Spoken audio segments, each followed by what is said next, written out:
with Freelance Dog Training. Welcome to our obedience series. Today we are teaching your dog how to stay. Actually, I'm teaching you how to teach your dog how to stay. And this is Linus. He's going to be our helper today. He is a 6-month-old German Shepherd and he doesn't know stay. So you'll get to see this process as the dog is learning it as well. So stay is probably tied with recall with the most important command to teach your dog because it's potentially life-saving. Not only is stay imperative to your dog's safety, it can also be impressive to your friends when your dog actually listens to you. And it can also build your relationship by teaching impulse control, which just means that your dog is looking to you for information and being an obedient companion rather than an unruly beast. Not a lot of dogs actually know a solid sit-stay. Because a lot of them will do it until they think they can walk away or something better comes along their way that they want to go check out. So today we're teaching a reliable stay that your dog will stay no matter what is going on. But it's a whole process, so go through this video in stages and learn at your dog's pace, not your own. Okay, here we have the final product of stay, and as you can see, it is a staple in any training session, especially if you have 2 dogs. But paradoxically, stay actually gives your dog more freedom because if I can trust my dog to control their impulses, I can give them more freedom when we can have fun training sessions like this. It also creates a mindset for your dog that says, hey, pay attention to my owner because they're more fun and interesting than that squirrel and dog over there. So it just helps build relationship as well. We're going to be using leash pressure in this video to enforce the stay position. So if your dog doesn't understand that upward leash pressure means sit, go back to our sit video to teach your dog that first before you move on to this step.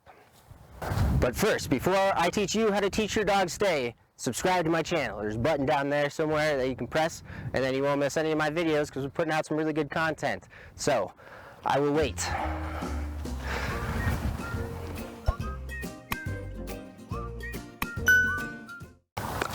All right, thanks for that, or good job on calling my bluff. To teach stay in 3 steps: duration, distance, then distractions. And then after that, we're gonna cut the dogs off leash so that they understand stay in all scenarios without using a leash or treats at all times. So the first concept for them to understand is duration, holding a position for an extended amount of time. And the best position to teach this in initially is sit. But keep it all on leash for right now. So first get them into the sit position. Sit. Good. And then rapid rewards while they're holding that position. And you can use a hand command and you can repeat stay while they're in this position. Stay. Feel free to repeat this command because it's not an action command like sit. You're not telling them to do something, you're reminding them to do something. But you can also teach an implied stay where you don't even say stay. You could just say sit and they hold that position until you say free. Or you can say stay and you don't need to repeat it. Whatever works best for your dog, but know that this is a little bit different than saying sit, sit, sit, sit, sit. Instead, this is a command, a reminder of a command of, yeah, good job, stay, keep staying there. So it's okay to repeat it if you'd like. Hey, stay, good boy. Now is the time to add a release command. I typically use free instead of okay because okay can be said pretty often in a typical conversation, but you can use whatever you'd like as long as you're consistent with it. But a release command is important because it gives clear information to your dog of when it's okay for them to get up and walk away, rather than them, 8 out of 10 times when you tell them stay, they can get up and walk away whenever they want, and then 2 out of 10 times you're like, hey, no, go back in your stay position, and your dog gets confused. And this is just taught through repetition, so every time after you hold them in a sit stay, release them with the release command. As you extend your time between giving rapid rewards, your dog might pop up and break that stay position. This is where we're going to implement an adjustment strategy of providing leash pressure to get them back into that position.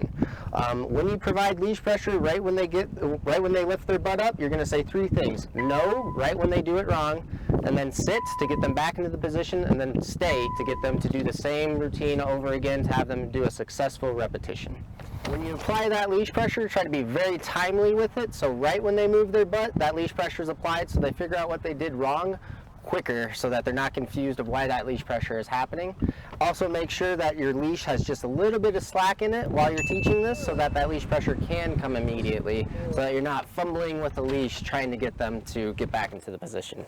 This is the perfect time to teach what I call praise is not permission. So while they're holding the stay position, you can tell them good boy or girl, and if they break position, you can put that leash pressure on to put them back into that position. So this teaches them to differentiate between being told that I'm a good boy and getting praise doesn't allow me to break the position that I'm in. It's just telling me and reinforcing that I'm doing the right thing, and that's an important understanding for your dog to have as you move forward with training.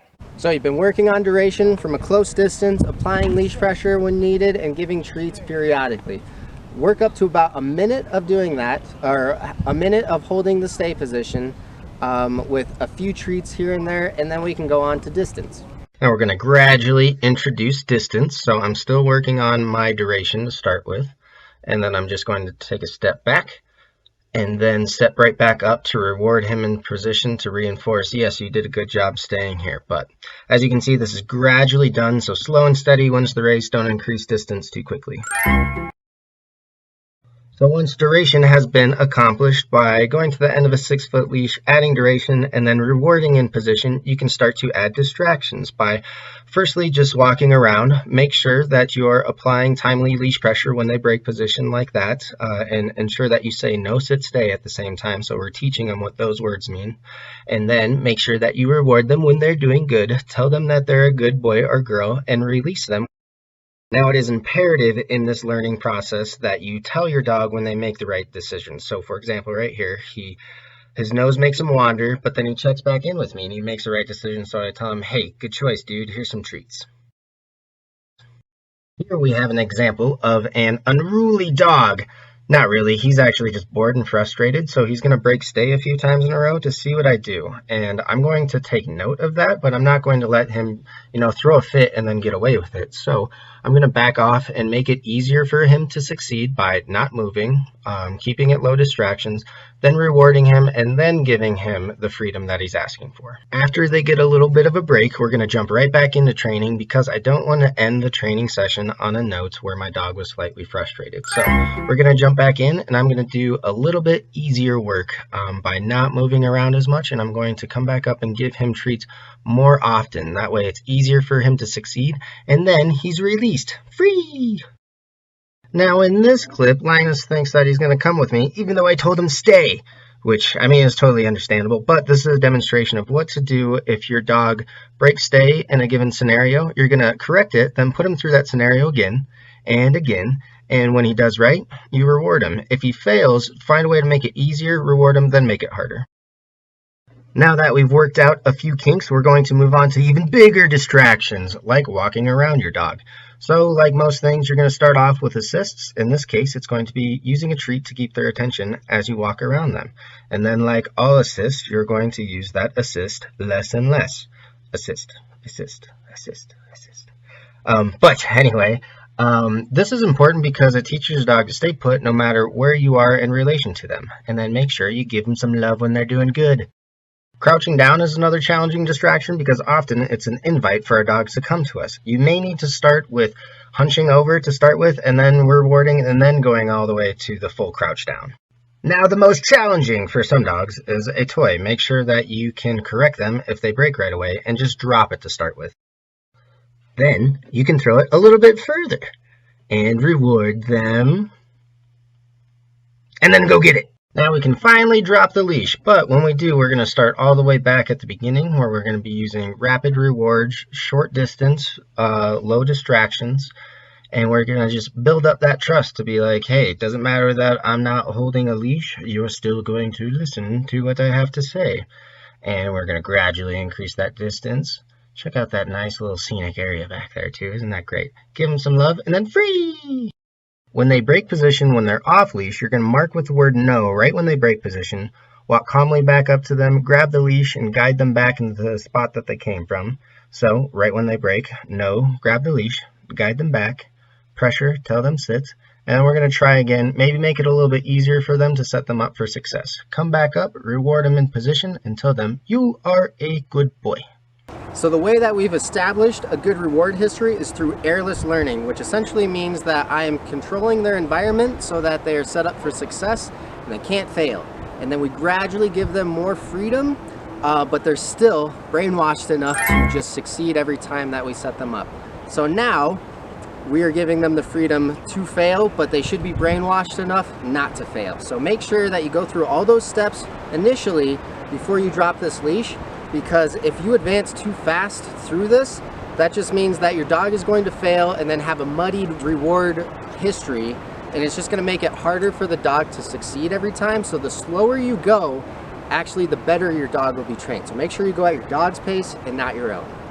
Alright, so now your dog is holding that stay position with the leash dropped, not getting treats constantly type of thing. Now it's time that you can go out to parks and try this out. Make sure it's a safe place that you can drop the leash and everything. But you want to gradually work up to this and make sure that your dog is mostly successful around 80% of the time. And when they do fail, they're immediately told what they did wrong and how to fix it so that they're not confused. Then once they're doing stay in all types of scenarios, then you can start fading all those assists that we're doing that help the dog do the behavior, like praise and rewards and treats and leash pressure and everything. But that's all gradually faded out because we still want to be giving the dog information to set them up for success. So there, I've bestowed you with the knowledge of how to teach your dog a reliable stay.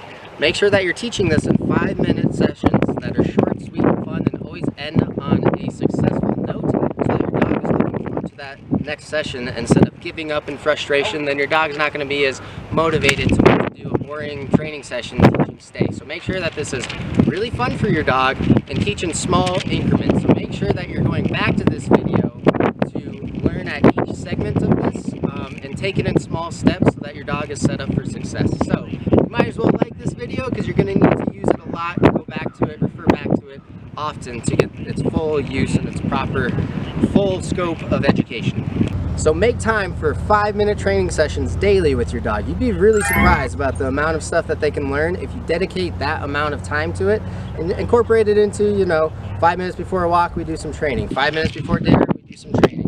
And it's really the least we can do because they are so dedicated to us, we can at least dedicate 5 minutes a day to teach them something useful.